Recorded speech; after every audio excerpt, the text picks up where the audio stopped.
Imagine if one of the most esteemed men in Hollywood entered a luxury retailer and received treatment like a nobody. Imagine if the very individuals who took such satisfaction in catering high-class clientele laughed at him, discounted him, without knowing who he actually was. One salesman at Royale Timepieces tonight is about to make the biggest career error. Is Morgan Freeman really so good? Remark 1. If not, remark 0. But by the end, you could have changed your mind. Neon lights reflected off the sodden ground as the rain fell on New York City's bustling streets. People hurrying to flee the storm filled the sidewalks, but Morgan Freeman moved at his normal slow speed. Wearing worn-out trousers and a basic black coat, he radiated easy elegance that required no accentuation. But inside Royale Timepieces, a luxury watch store famed for serving the elite of New York, looks defined everything. Morgan shook the rain off his coat as he passed the glass doors, and the warm glow of the showroom lit rows of brilliant handcrafted timepieces, each worth more than a little house. The air smelled like polished mahogany and leather. Wearing custom suits, the salespeople effortlessly walked the showroom serving their affluent customers with smiles that radiated of rehearsed charm, other than when they saw him. James, a young salesman with slicked-back hair and an ego higher than his experience, hardly turned from behind the counter. His eyes flicked over Morgan's clothes, and for a moment, subtle but definite disgagement flashed across his features. Morgan slowly appreciated the workmanship of a Patek Philippe watch enclosed in glass. At last, he turned to James, his quiet assurance pleasant. "Excuse me, young man, could I examine this watch?" James hardly held back a laugh. He laughed, then stepped forward.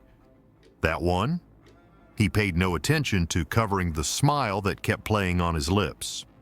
"The Patek Philippe Grand Complication, sir, cost $250,000. He leaned in slightly, lowering his voice as though he were divulging a secret.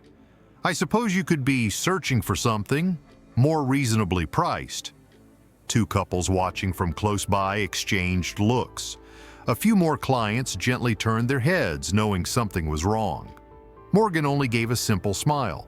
"And what makes you so confident I cannot afford it?" Under his breath, James laughed, shaking his head. "Look, sir, let's not waste time. If you's here for a Casio or something more reasonable, I can help you. But we don't let just anyone handle pieces like this." Though Morgan Freeman's countenance remained the same, his remarks slanted with contempt. Rather, he nodded somewhat and held his hands behind his back. "Fascinating," he said, his voice bearing the distinctive deep resonance that had enthralled millions on film. "You see, a watch tracks time, and time, my friend, reveals the truth about everyone." James was about to retort until the store manager stepped out. The moment his eyes landed on Morgan Freeman, his face drained of color. The room shifted. James's smirk vanished. James would understand he had made the worst mistake of his life in a few short seconds. Golden chandeliers reflected off glass cases filled with watches worth small fortunes. The scent of polished mahogany filled the air, opulence in every detail.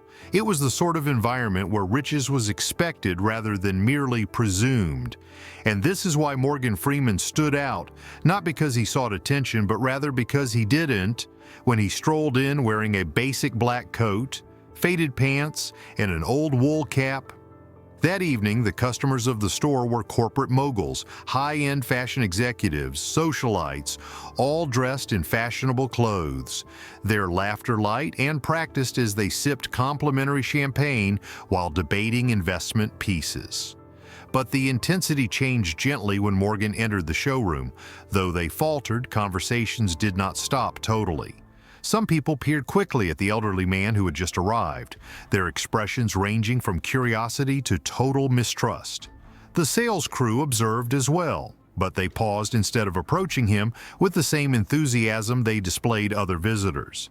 James, a young, driven salesperson, changed the cufflinks of his precisely fitting navy blue suit at the front desk.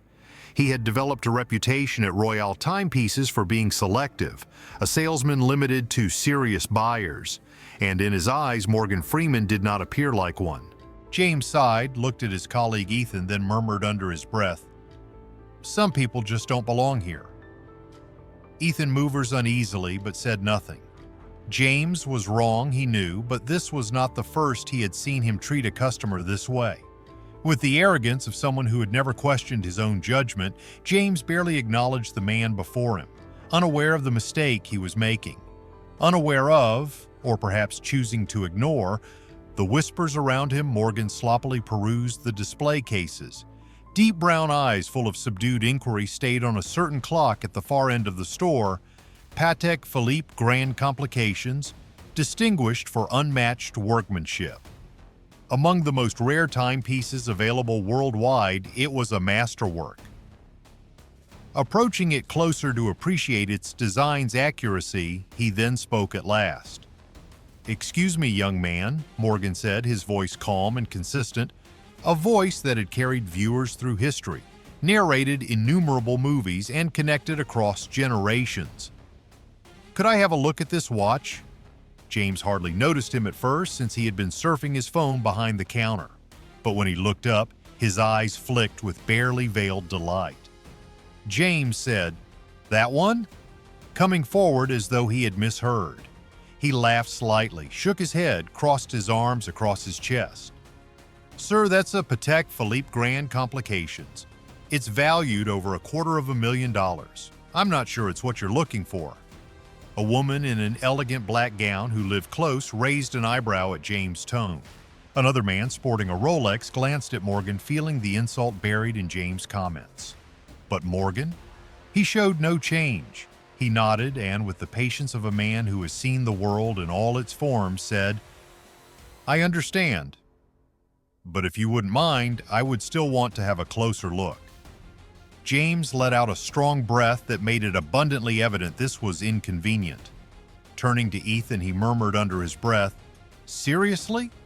Does this guy even know where he is?" Then he grudgingly took out the display case's key, but instead of treating the watch with his usual care, he dropped it on the glass tabletop, the force causing some visitors to gasp softly. James responded, "There," with a mocking politeness in his voice. "Take a look, but let's be careful. Wouldn't want to drop something so valuable." Morgan softly picked up the watch, reverently twisting it in his hands to examine the complex design and the way the light played across its surface. Still holding it gently, he then raised his head toward James. "Tell me something," Morgan continued, his voice lower now, still bearing clear weight. "How valuable a man is to you?" James blinked, shocked. "Excuse myself? You seem to have decided mine in a matter of seconds," Morgan went on, "and I'd like to know, was it my age, my clothes, or something else?" James felt a sliver of discomfort, but he soon covered it with conceit. With a fake smile, "Sir," he added, "it's not personal, but people who buy watches like these don't look like you." Between them, there was a quiet. One thing weighed more than any price tag the business had. But before James could add another word, a voice sliced through the suspense, one that would make this event unforgettable. David, the store manager, had listened from across the showroom, and his heart almost stopped the instant he identified the voice that had lately spoken. He whirled swiftly, his breath seizing in his throat as his eyes fixed Morgan Freeman. David had been in retail long enough to observe actual authority. James had also lately embarrassed one of the most revered persons on the planet. His face white, his steps quick as he raced toward them. "Mr. Freeman," he said, his voice full of real incredulity and instant sadness. James scowled, his smile withering. "Wait, what?" he murmured. David turned his whole attention on Morgan and totally disregarded him. I had no idea you were visiting us today," he said nervously. "Please let me personally help you. It would be an honor."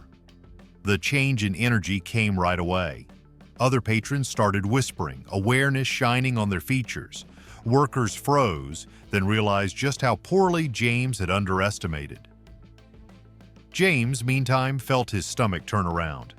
"Wait a minute," he replied, his voice softer now, his confidence faltering. "You are Morgan Freeman?"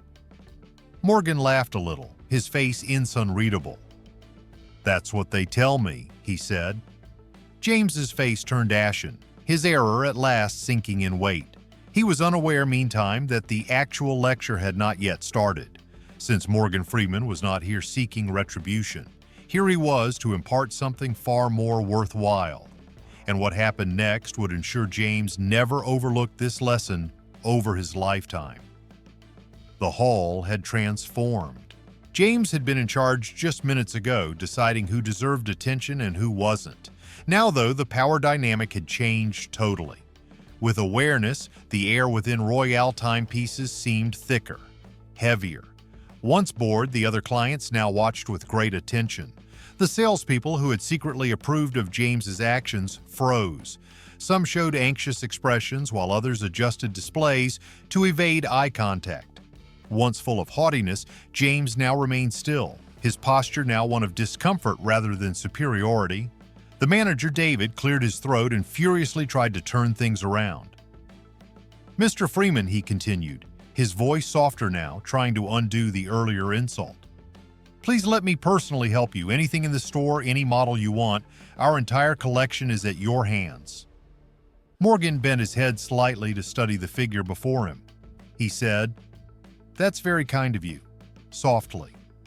"But I was looking for respect rather than special treatment." David inhaled sharply. James, meantime, developed a chilly sweat at the rear of his neck. He had embarrassed one of the most revered persons on earth, not just made a mistake. But Morgan Freeman chose a different course, one James would never forget instead of wrath. Morgan glanced back to James, his look incomprehensible. He was looking for understanding rather than for an apology. "Tell me something," Morgan urged in a soft but forceful voice. "Look at me. What do you see?" James turned uneasily, his tone softer now. He said, I didn't know who you were. Should I have, I would have." Morgan stopped him with a hand held up. "No," he said, his voice cool. "I mean when I first walked in. Before you knew my name. What did you see? Not now." James slowed down.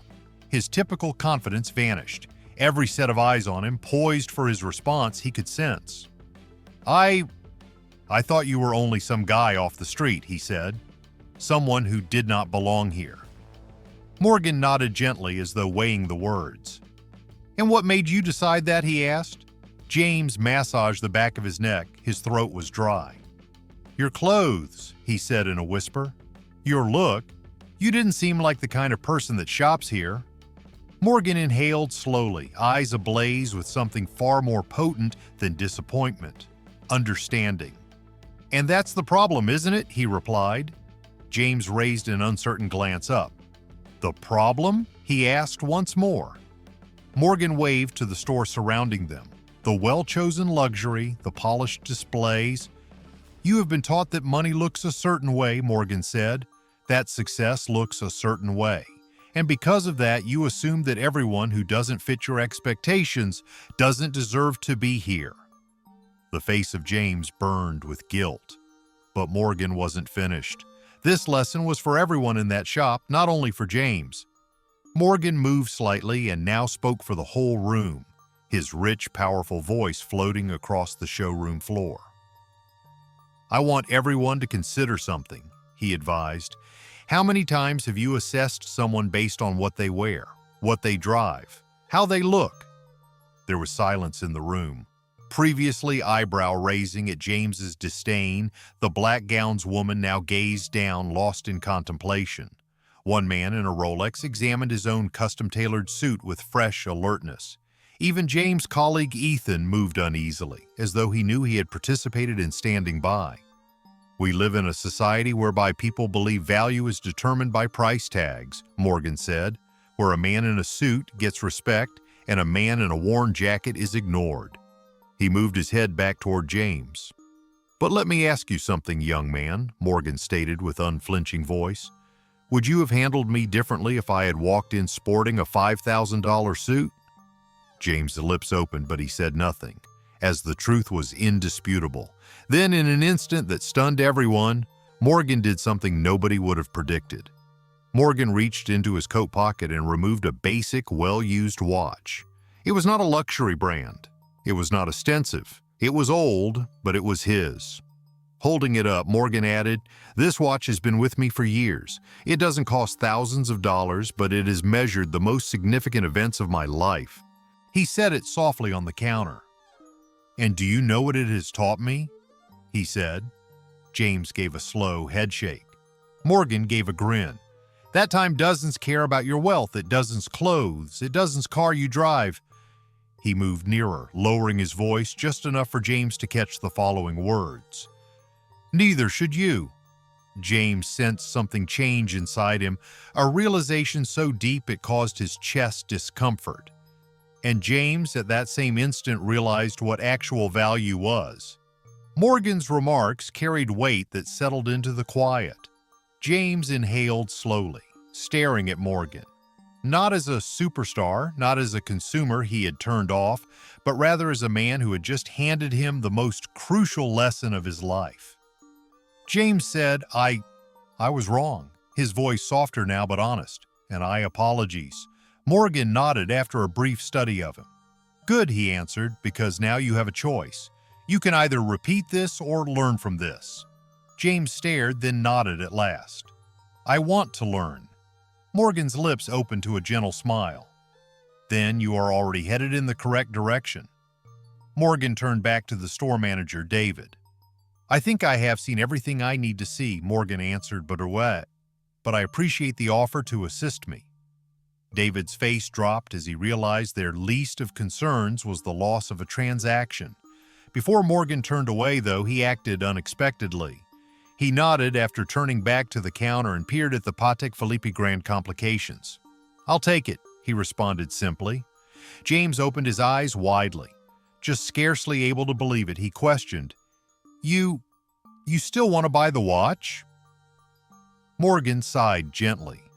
"I never said I did not." He turned over his credit card and discovered something while James handled the sale. This watch would not only serve as a time reminder now, it would bring back the day he absorbed the most important lesson of his life. But Morgan Freeman realized this lesson applied not only to James but to all of us as he returned onto the wet streets of New York. The gentle mechanical hum of the slow printing receipt filled the quiet of the boutique. Still shocked, James gently put the Patek Philippe Grand complications into its custom leather box. His hands more steady now, not from habit but from a fresh awareness. He looked up at Morgan Freeman, who was waiting calmly and had an attitude neither patronizing nor judgmental. James came to see this was a test of character rather than riches or education. He felt something strange as he turned over the box. Pride, not in the sale, but in the fact that for the first time in a long time, he had really listened.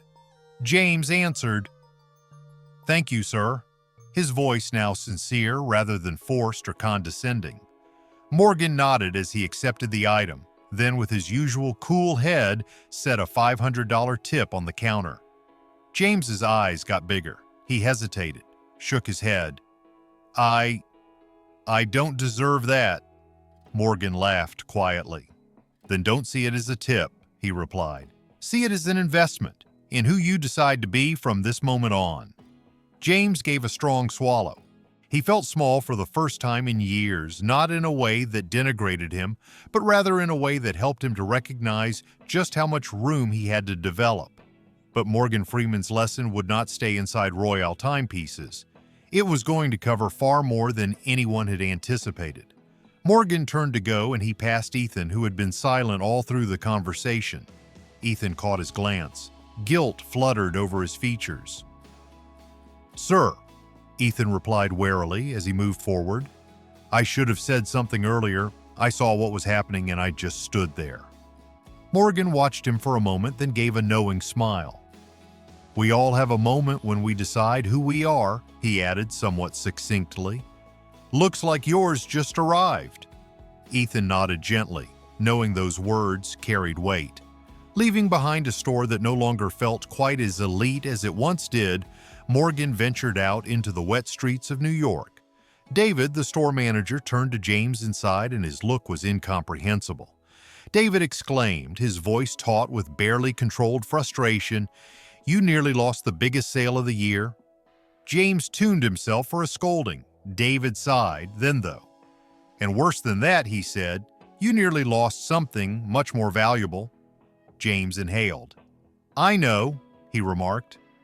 David was silent for a time before glancing around the store and seeing the other staff members were unsettled. "This place needs to change," he said, nearly to himself.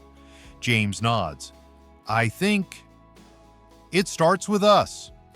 And that is exactly what transpired here, because the account of Morgan Freeman's visit transcended the confines of Royale timepieces within days.